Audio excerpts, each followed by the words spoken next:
Hello everyone, আসসালামু আলাইকুম। কেমন আছেন সবাই? দিস ইজ মুক্তি সামিরা কিচেন ব্লগ থেকে সবাইকে স্বাগতম। শীত তো পড়েই গেল। এই শীতের সময় অনেকেই আলসে হয়ে যায়, যেমন আমার অনেক শীত হয়, বেশি শীত লাগে। এমনিই কুইরামি করি, তারপরেও আবার শীতের আগে থেকেই ঠান্ডা লেগে গেছে, এখনও ঠান্ডা ভালো হয়নি। মেয়ে মানুষ, মহিলা মানুষ, তাদের কোনো শীত নেই। তাদের রান্না বান্না করতে হবে, সকালবেলা ঠান্ডা পানি ধরতেই হবে। এগুলা নিয়েই মেয়েরা ভালো আছে। এদিকে আমার হাজব্যান্ড সকাল সকাল বাজার থেকে মাছ নিয়ে এসেছে, কিন্তু এত মাছ আমি কিভাবে কাটবো? আমার মেয়ে তো কোলে থেকে নামেই না, একদমই নামে না। তারপরে আবার খুবই পাতলা ঘুম, 10 মিনিট ঘুমায়, এরকম মানে আধা ঘন্টা 1 ঘন্টাও কখনোই ঘুমায় না, অনেক ঘুম কম। 1 ঘন্টা 2-1 ঘন্টা ঘুমালে কিন্তু সংসারের সব কাজ করতে পারি, গুছানো থেকে রান্না বান্না সব কিছু দোয়াদাই শেষ করতে পারি, কিন্তু ও ঘুমাই না। তাই আমার কাজ শেষ করতে করতে একদম 2টা বাজে, 3টা বাজে, দুপুরের খাবার খেতে হয়।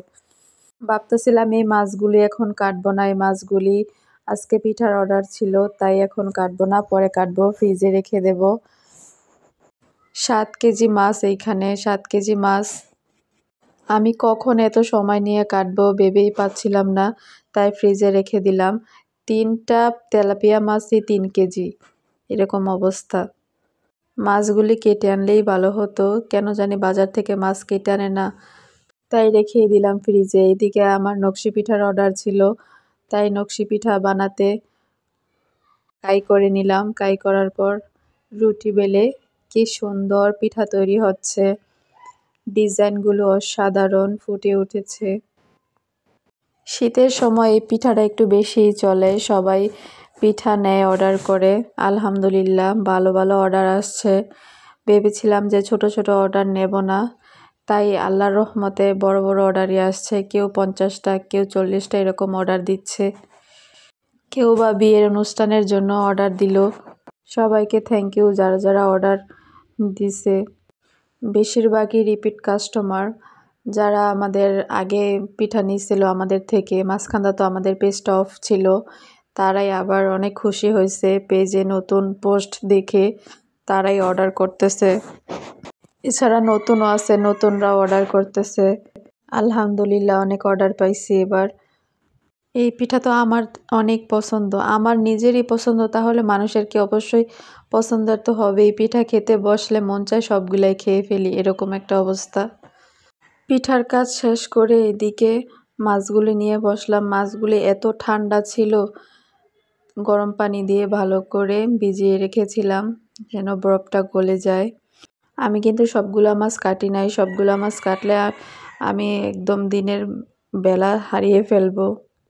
তাই আমি তেলাপিয়া মাছ আর পাঙ্গাস মাছটাকেই ভালো করে কাটছিলাম, আর ওই মাছগুলো আমি রেখে দিয়েছি। ওই মাছগুলো হচ্ছে জাটকা মাছ, এত ছোট মাছ আমি কাটতে পারবো না, ওইটা কাটতে আমার অনেক সময় লাগবে।